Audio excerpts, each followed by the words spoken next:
Hello everyone, how y'all doing? So I'm kind of recording this just to sort of rant because I just got done playing Blue Reflection Sun, more specifically the port, not the original mobile version. I can't play that, the servers are shut down. I'm talking about the release that they made for Blue Reflection Quartet, in which they ported the original game.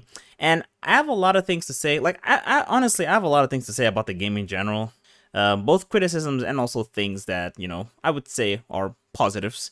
But today I want to specifically talk about the story. The story is what interests me because I have to tell you right now, generally speaking, I enjoyed the story. I actually did. I think that overall, I would rank the story of Sun above the original one. I don't know if I would rank it above Ray because I actually do like the story in Ray. But honestly, it was actually a pretty good story. I did enjoy it. I was pretty invested from beginning to end. But I gotta say, in terms of lore, this game creates so much confusion that I don't even know where to begin. So let's start off with the first game, Blue Reflection, the one that came out in 2017. Now, here's the thing. Back then, when this game came out, originally, the premise was that Hinako was the main reflector. Like, there was supposedly she was the only one, like, once in every, like, several, I don't know, like, millions of years. I don't even remember exactly what the time frame is. But essentially, there's usually only meant to be one reflector. At least that's sort of like the premise that they established back then. Now, of course, this premise went completely to the trash because when the game ended, and honestly, over time, I started to like sort of realize that that's really what happened, which is when they defeated Death. I think it's pretty reasonable to believe that they did end up creating a different timeline, which does actually make sense. Like, you can actually see in the end of the game, like, they do play the opening sequence of the game. The only difference is that Hinako actually does attain the memories of Yuzu and Lime. And even though it's sort of meant to imply that the world has been sort of like reset in a weird way, because now both of them disappeared, and it was actually presumed that there was a very good possibility that Hinako wouldn't even remember them, but she did, thankfully. And I think that when they did that, it ended up creating a new timeline. And this is where we have the timeline of Blue Reflection Ray. And Blue Reflection Ray essentially establishes the idea that there are more than one reflector. Like, there's multiple of them. Like, there's an entire organizations of reflectors. And, everything that happened in Ray. Not really a lot to comment on, to be honest. I mean, the only thing I could say is that it does kind of seem like Lime and Yuzu sort of became like the overseers of the common. It's not really a lot that I want to comment on. Now let's get to Sun, because in Sun is where things get really confusing for me. Like, I'm gonna be honest with you, because the way the game is like the way Blue Reflection Quartet and even this entire diagram, the way it's advertised, it implies that you're supposed to play Blue Reflection, the first one, then consume Ray, whether you watch the anime or play that shitty game adaptation, and then you play Sun, and then you play Blue Reflection Tai, and Tai is sort of meant to tie everything together. But it's essentially meant to be the fourth entry. It's supposed to be the sequel of Sun. But to be honest with you, I don't think you can play Sun without playing Blue Reflection Second Light, because there's scenes there that are directly taken from Second Light, and it also seems to create a different timeline in a weird way. So let me explain to you why I feel that way. So I'm just gonna address the elephant in the room. Ao is there. Ao is in the game. She's a character there.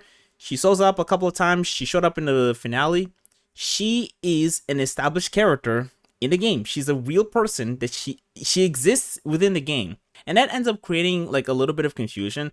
But before I actually talk about Ao in specific, there's another thing I did want to also mention, which is the fact that in Blue Reflection Sun, they do kind of make a distinction between traditional reflectors and, I mean, they say it in Japanese, eroded girls. Eroded girls, they're essentially people that were impacted by the Ash syndrome, but unlike with characters like Yuki, where she just became bedridden and basically died.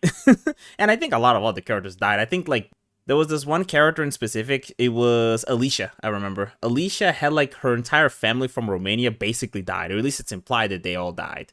And so it does seem like the Ash pandemic, it does kill people, but there are some people in which they seem to unlock powers that are very similar to reflectors.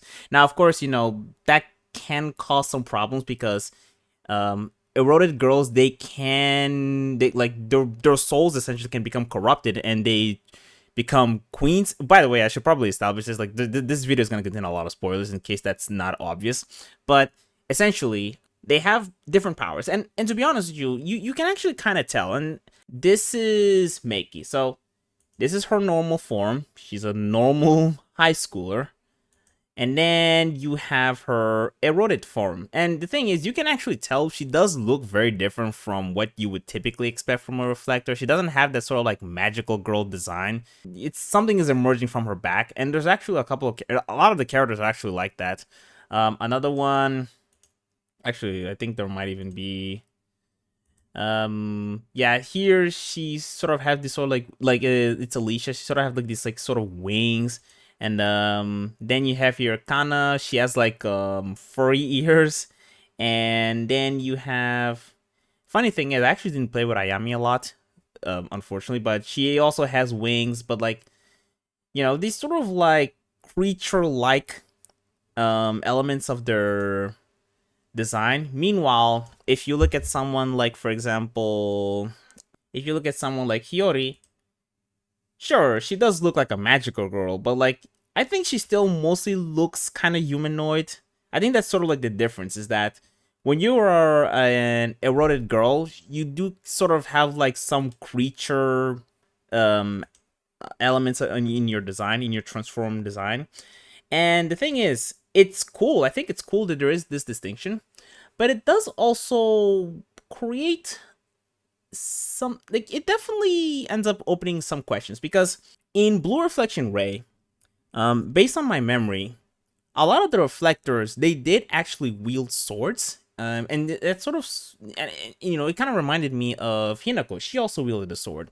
Now, of course, Lime and Yuzu, they weren't wielding swords, but I don't really consider them reflectors necessarily. I mean, they were sort of like assistants, so I don't necessarily blame them.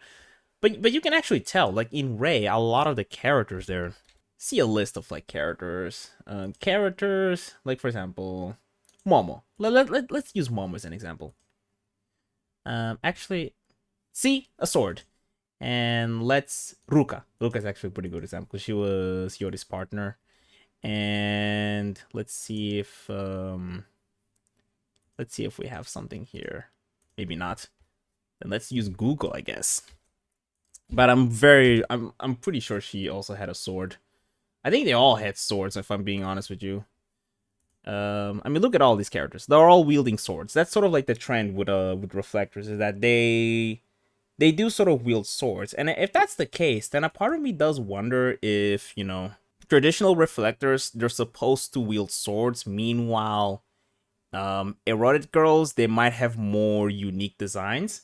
Now, at least that's what I wanted to believe initially, but that doesn't really make a lot of sense because when you consider the fact that, for example, like Kokoro is part of the AASA, and she doesn't really have a sword. She actually has like a like a firearm. So not exactly the idea of a reflector that we had from the very beginning. And the same is true for Rena. She also doesn't have a sword. But though, I still think that you can still categorize them as reflectors because they don't really have that sort of like creature features in their bodies. And so I think you can still very reasonably sort of like split the way they're designed. Yeah, basically, if you're a reflector, usually you have a sword, but it doesn't seem like it's mandatory. You can have other accessories besides just swords. So that's another thing I did also wanted to comment on because I thought it was interesting. Now, the other thing that I did also, one other thing, actually, I just remembered, And I don't know if this is just something that was cut from Blue Reflection Sun when they ported to Quartet, but oh no, actually wait, no, I think I know why. I was actually I was gonna ask why Mio wasn't in the game, because at the end of the game they did give reflector rings to some characters, which would allow them to essentially be reconstructed into Oasis. So it was kind of weird that Mio wasn't there. But then I remember, I think that might be because Mio and Hiyori, they share the same hardscape, so that's probably why. But yeah, because I believe in the end of the game they do end up sharing the same emotions or something like that. They did some merging with their fragments in order to save the other one, so that's probably why. But anyway, let's go back to talking about Ao, because this game creates a very severe plot hole, which is the fact that they establish Ao as a character that exists in this timeline. I'm not going to talk about Hinako's timeline. It's not really relevant. This timeline here. They're implying that Ao exists here. Now, the thing is, that's not possible. It's not possible for her to exist in this timeline. And the reason for why it's not possible is the fact that in Blue Reflection Second Light, one of the things that Lime and Yuzu did is they scanned the common, because that was one of the things that was sort of like mysterious about Ao, was the fact that she was the only one that had memories of her past before she got sent to the Oasis. Meanwhile, everyone else had their memories wiped. And I believe by that point, she was the only one that also didn't have a hardscape, or at least she was one of the few ones. So the fact, like, it was creating a lot of mysteries, and so they decided to scan just to be sure if she was part of the original world, and they just found no records of Ao. They found absolutely no records of Ao in the common, which to me always made me believe that it's because Ao just was fundamentally part of a different timeline from the one that we know. But for her to be here, it implies that she is a part of it. And if that's the case, then why didn't they find her name? She had to be there, unless there's some missing context. Like, and the other thing that also makes it very confusing is the fact that around the end of the game, because there's another character called Kana, and Kana is actually in a very similar situation as Ao, in which she experiences a time loop. But the difference between Ao and Kana is that with Kana, they do actually explain why she's in a time loop. It's because she comes from a timeline, like her original timeline was one where they actually discovered how to time travel. And so it's pretty reasonable to assume that they probably, through some like trial and errors, they were able to, transfer the power to go back in time to Kana. And so she was kind of like entrusted to go back in time and try to like stop the ash pandemic from happening. Although I think it's pretty reasonable to believe that that's probably not going to happen, because to actually stop the ash pandemic from happening, you would have to go back to this timeline, which I don't think she can do. I don't think she can do that. But there's another reason, when I'll comment on that a little. But essentially, that makes sense. It makes sense why she doesn't remember. But with Ao, it's weird, because there's even this one specific scene where Ao drops her phone and she just started remembering pretty much everything that happened in Second Light, which just it just doesn't make any sense, because in Second Light, when she dropped her phone, she was living a normal life. She was living a pretty mundane life. She didn't really come from a world where things like Reflector, Sephira, Ash Syndrome, Ash Pandemic, none of that existed in her world. And so they're essentially creating two scenarios that just ends up kind of making everything really confusing. And by the end of the game, when the MC ended up also playing a role in actually creating the Oasis, which is also something that ends up creating some confusion, which is the fact that in Blue Reflection Second Light, it was implied that User and Lime were the ones that sort of like created the Oasis. And granted, that's not really contradicted in Sun. The only difference is that they do establish the fact that the male MC had the power that they needed to actually create this. So it doesn't necessarily create a plot hole. Although it is weird, because in Blue Reflection Second Light, when they created the Oasis, it was a little bit unstable, and they did have, and Lime basically had to use the remainder of her power to keep Oasis holding while they summon pretty much everyone there. And that's not really something that they ended up doing in the finale of Sun. I think they did kind of imply that they might end up doing that, because I think Lime said something along the lines of, hey, if there's anything I can do to help, then I will. Then they're probably establishing the fact that she did ended up playing that role of like, stabilizing Oasis. But still, like, it's just kind of weird. It's like the fact that the male MC just doesn't really get mentioned whenever they talk about the fact that they created the Oasis to escape the doomsday, the apocalypse. It's just kind of weird. And it's one of those things where, and one other thing, and this is something that also creates a bit of mystery, which is the fact that in the end of the game, when they were talking about the fact that they were going to create the Oasis, they said that the previous 3 times they failed, and they implied that this time it would actually be better. And Yuzu, she was talking about, one of the previous times when they had to, like one of the previous people that was basically playing the role of the male MC to create the Oasis. She was going to say the name, and it started with U, but then she stopped herself. And a part of me is wondering if she might have been talking about Yuki. Because if they were talking about Yuki, then maybe that might explain why she has a connection with the system in Second Light.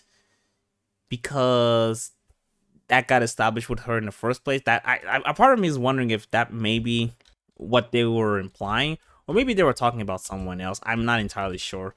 But the point is, it's something that's sort of left from the series. I don't know if they were referring to someone else, if I'm being completely honest with you. But regardless, in that whole process, they did also say that, unlike before, when they had less people, which made it a lot more difficult to save the world, they did say this time they had more people. Now, by more people, I don't know if they're implying that we're now gonna have access to the Sun and Ray cast on our party. I don't know if they were implying that, or maybe, by less player, maybe they just meant that when, in the previous attempts, the number of characters that we had were less than the characters that we currently know are in the story of Blue Reflection Second Light. So I don't know exactly what she meant by that. I don't know if she meant one or the other, but it is one of those things that's sort of like, it's weird, It's a weird thing that they comment. Like, I almost wonder if they're like creating a different lore by doing this, because to me, this feels like they're just changing it. Like, this to me doesn't feel like a prequel to Second Light. It feels like they're branching into something else. And maybe that might be what this is. Because if you zoom in, you can see here, after Ray, they go to Sun. And then there's 2 branches. There's Second Light, which is the one we know. And then there's this mysterious one. And this is the one where, I don't know, I guess it's implied there's supposed to be a game that follows up after this. Obviously, that game doesn't exist. But a part of me is wondering, maybe that game might be Blue Reflection Second Light? Probably, like, a part of me is wondering if it could be Blue Reflection Second Light, but the Quartet version. And maybe I just don't know. Maybe it has a different story. I kind of doubt, though. I haven't played it myself. Like, I played, I mean, I did some of the earlier missions. I don't see anything different. I seriously doubt it's a different story. But it's either that or they're just planning a new game. I don't know, but like, whatever it is, what I saw from Blue Reflection Sun just fundamentally makes no sense to exist within Second Light. It really does. Like, it's one of those things where it's like, again, like I said, it almost feels like I had to play Blue Reflection Second Light to actually understand what happened here. But I don't know. Maybe, I mean, I just got done replaying Blue Reflection Second Light a couple of months ago, but like at this point, I might as well just play everything, because Well, first of all, I also just want to have access to the characters in Sun in my party because I want to know. Honestly, I'm just very curious to do multi-targeted attacks. I want to know if that's a thing. But also, maybe there's a possibility that the story here might be different. I kind of doubt, though. I seriously doubt, but I don't know. It's very confusing. Actually, there's one other thing that I forgot to mention, and I was almost about to publish this video without bringing this up, which is the fact that in Blue Reflection Second Light, there was always one portion of the story that always kind of left me a little bit curious, which is the fact that at some point, it was during one of the flashbacks, Uta was talking to Mio and Hiyori, or she was more so taunting them, essentially saying that she knew where their mother was. And when I asked, like, how exactly would you know where our mother is, and she essentially said that, she basically implied that she had the power of God or something like that. At least that's the words that she chose. She said something along the lines of, "Hey, when you have the power of God, you can pretty much get whatever answer you want." And that was actually an important plot point in the story. And at the time in Second Light, the conclusion that they ended up reaching was that in all likelihood, Uta probably got in contact with some Sephiroth, and that ended up being the case. In Blue Reflection Sun, they do actually explain that that is pretty much what happened, because essentially, Uta in Sun, she's a part of an organization called Industrials, and with Industrials, there was this one guy called Yura, who, interestingly enough, is actually related to Lime and Yuzu, and he essentially, during the research, he ended up getting in contact with another Sephiroth. Now, the Sephiroth in question, I think, is someone who's more so on the tier of Death, someone who's more so in a position where he would be the overseer of the universe. And doing the research into ether and reflections and whatever, they ended up accidentally or whatnot getting in contact with another overseer, another Sephiroth, and they essentially, through them getting in contact with them, they ended up better understanding their goals and ended up kind of aligning with their ambitions to sort of like reset the entire universe and start from scratch.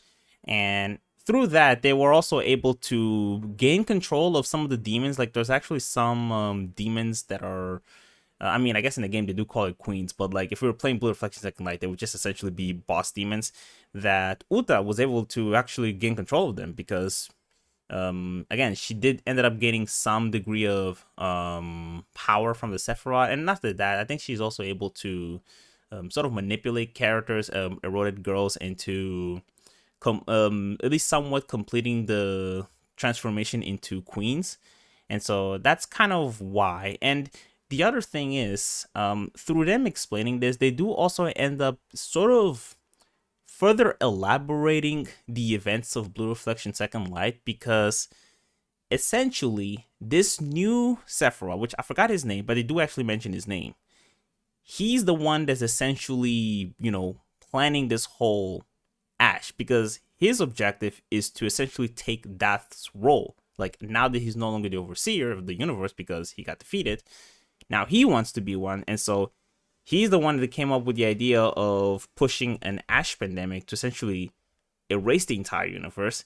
And what I find it to be interesting about this is the fact that I do find this to be Blue Reflection Sun somewhat over explaining things, because in Second Light, I think a lot of this is more so implied. Like, whenever they describe what's going on, they essentially describe it as like the system in general. They don't necessarily mention names. They don't necessarily try to like explain motivations and try to like specify individual characters. They just describe the system in general is doing this, because through the universe no longer having an overseer, it ended up creating an unbalance in the universe, and now the system is sort of correcting itself. That's how they sort of described it. I think they even use terms like antivirus and something like that. It's like, it's a much more vague and sort of like ambiguous description. Meanwhile, in Sun, they do just straight up explain you exactly what's happening. And this is one of the things that makes me believe that like Sun doesn't really feel like a game that's meant to be played before Second Light, because I feel like it explains a lot of things and also just outright changes the lore. Like, and it changes the lore in a way where it just ends up expanding it more so than giving context. Like, I mean, it does give context, but I do feel like they're just outright expanding things, they're and including just outright changing things with some of the things I was mentioning about Ao.